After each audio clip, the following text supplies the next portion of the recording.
Hi friends, நம்ம 6வது மீன் போட்டோம் பாருங்கள். இது ஒரு 1/2 கிலோ 3/4 கிலோ இருக்கும்னு நினைக்கிறேன்.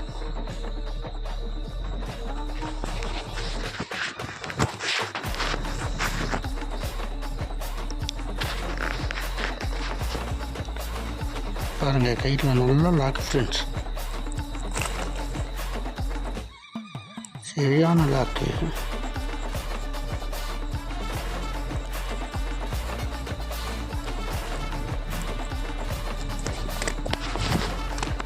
பாருங்கள், மிச்சம் 3 மீன் அங்கங்கே ஒரு இடத்துல ஒரு மீன் இருக்குது. மொத்தமாக கடைசியாக எடுத்து போடுறோம் பாருங்கள்.